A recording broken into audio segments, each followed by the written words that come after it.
If we look at the app delegate, we can see that most of the code is just default because we're using the default template. We don't have to worry about that now, and we don't have to worry about the storyboard. We have created our table view and given it to our controller, table view controller, and changed the cell to a reuse identifier cell.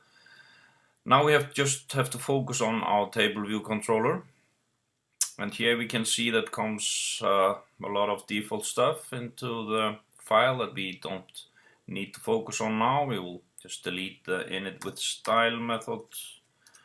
We will delete the comment from view.did.load. We will take away the receive memory warning just to make things a little bit more simple. Here's the first method we need to see or focus on. There's a number of sections in table view, and here you can see there comes a warning that tells that here we must do something. So here we will just use one section in our table, so we will set it to 1. And the number of rows we will just, for demonstration purposes, then we will just put it to 3. And here in the cell for row at index path, which is a method that gets the text or the row for a certain index, we can see that it comes with a default cell identifier cell. That's why I used that simplicity. And it gets this cell, and DQ, this is a method that reuses the cell, so it doesn't need to create a cell for each row in our table to make things a little bit faster. So to configure the cell, we can say cell text label and the text, and we will just start with some demo text to begin with. And now this text should come to the 3 rows in our section. The rest of the thing in this file we don't need at this time, so we will just delete it. So this is the whole of our table view controller, just to start with, and we will see what happens when we try to run this code. We get the second view first, and here we have our table view controller with the 3 lines of text.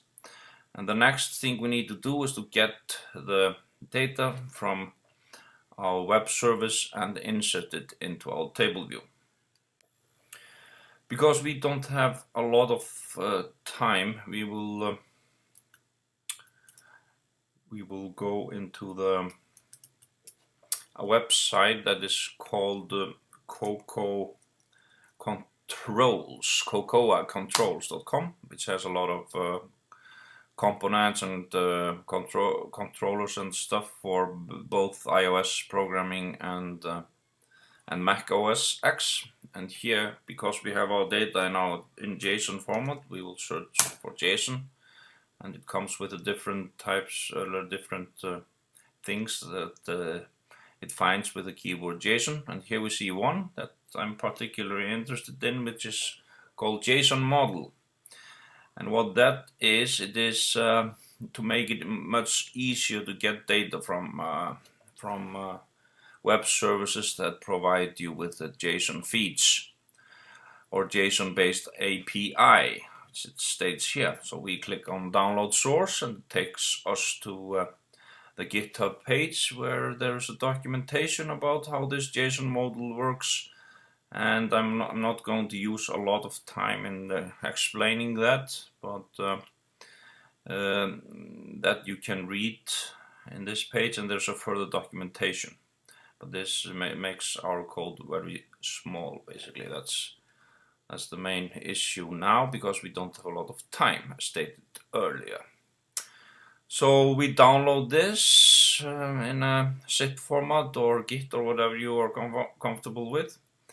And after you've done that, we will look at our project, and we will go to the Finder, and you will find you downloaded the JSON model, and there you have a demo projects and test projects, etc. And we are only interested in this folder here. That is called Json Model, which has the necessary classes to do the stuff we need.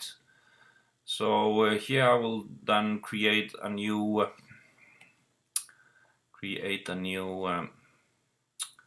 folder, which is very good, a new group that we will call vendor. And that is a common practice in iOS programming, to create this folder and have it as the last folder in your project. And here you put in basically the third-party components and stuff that you use from others. It's not your own code. And then we will drag this folder into vendor.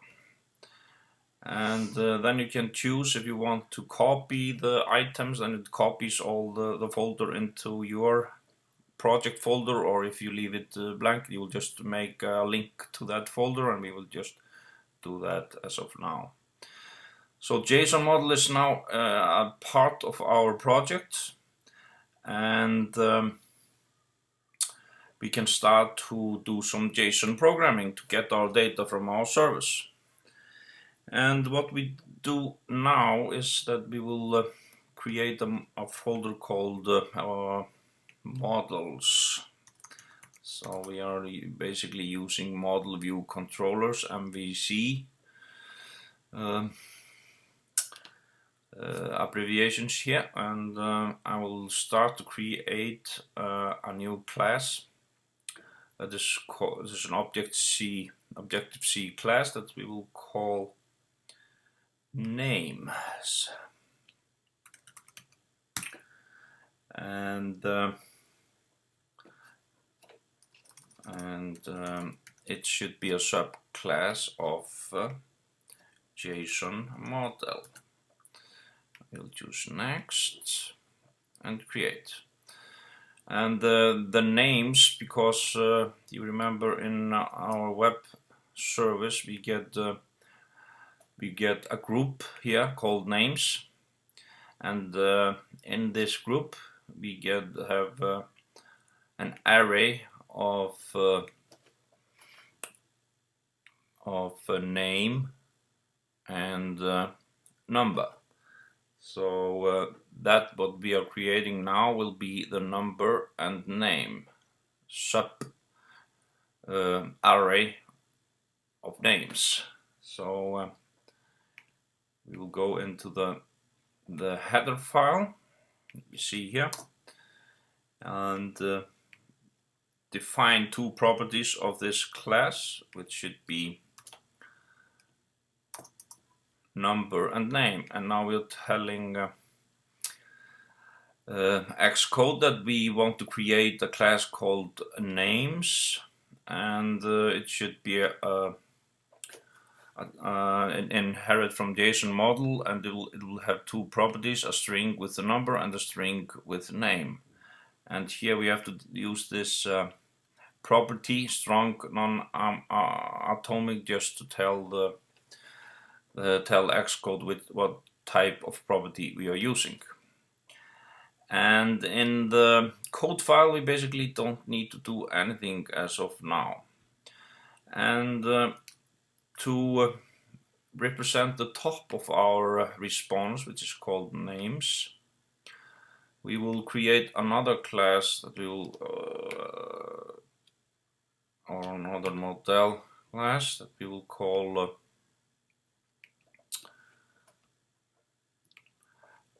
that names, or names top,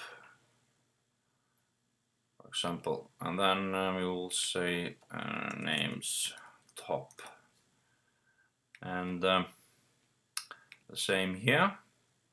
Now we have names top and names. So names top will be the top element of our JSON response, and the names will represent each item in the array.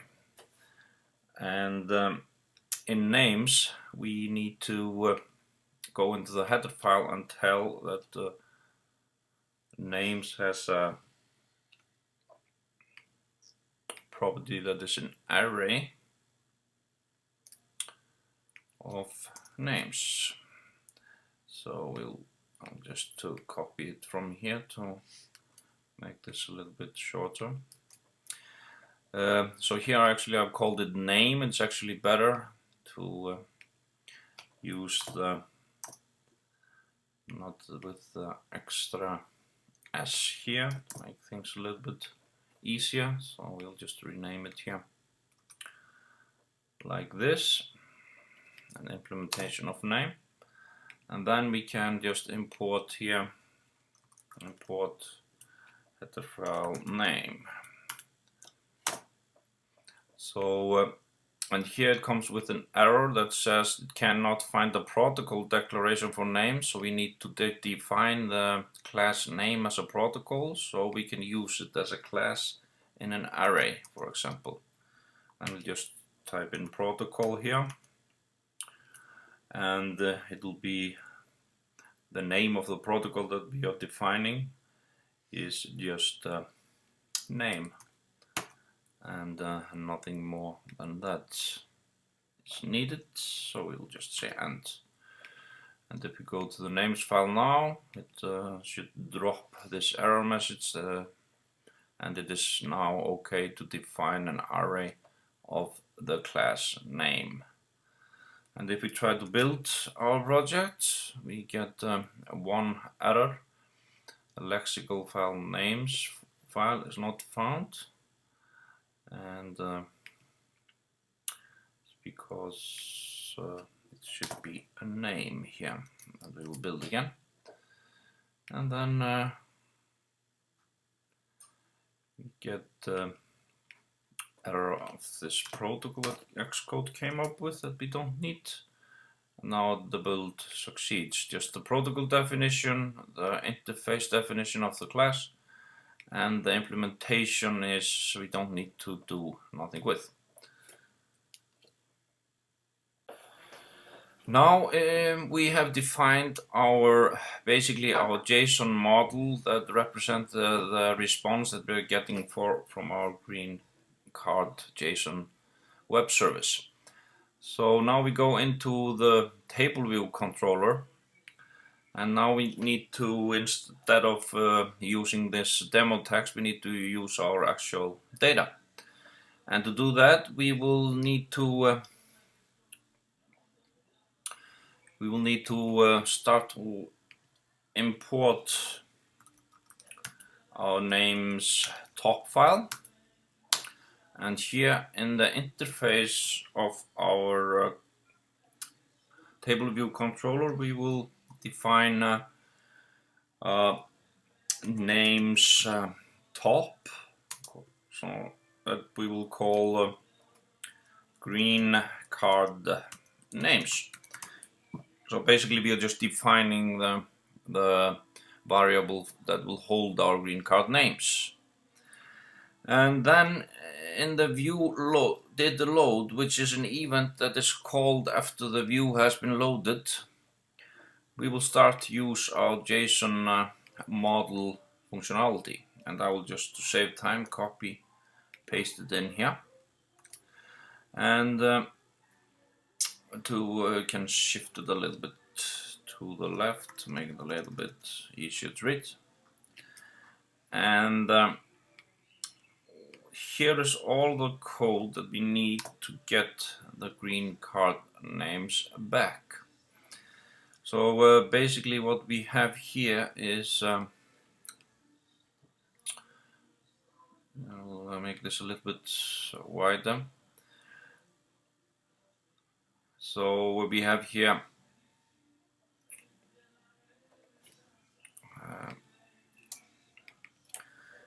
this should be names top. So we see here that we will allocate the names top class, and then we will init it to initialize it with an URL string with the name Greencard Heroku app JSON.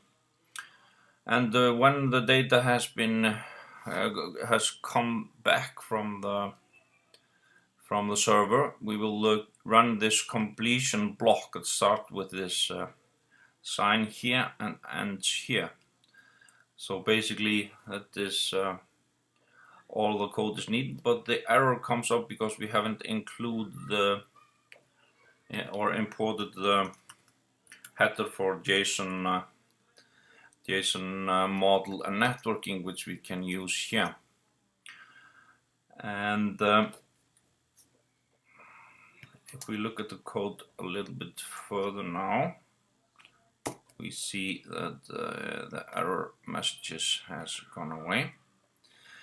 Okay, so we allocate the names top class. We will init from the URL string, and the JSON model library will go out to our web server, get the JSON data, and come back. And when it comes back, it runs the completion routine, which comes in with the two parameters. It's the model and it's the error message. We are basically not going to do anything here. We can check for errors, etc.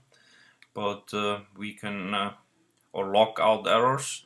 But the only thing that we will do is to reload the table data with the data that we just got. So then we know that then after the view has been loaded and the reload method is called, it will run the number of rows and sections again, and we don't want to say that it will be 3 because it is not 3. We will say that it will be Greencard names count. So it's a number of objects that comes from the Greencard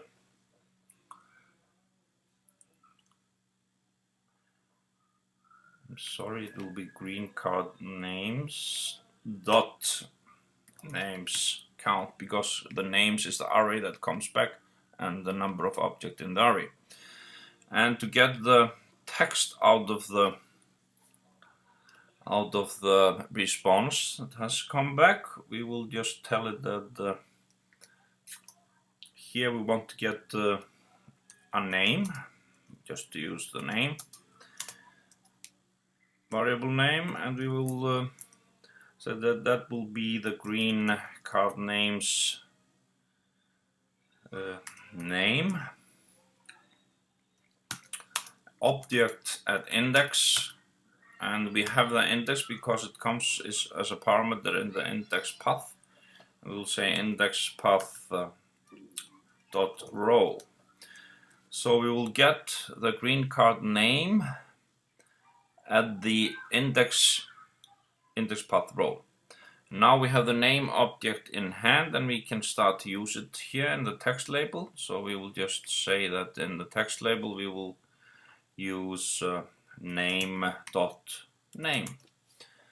and then we should be good to go, and we will just see what happens.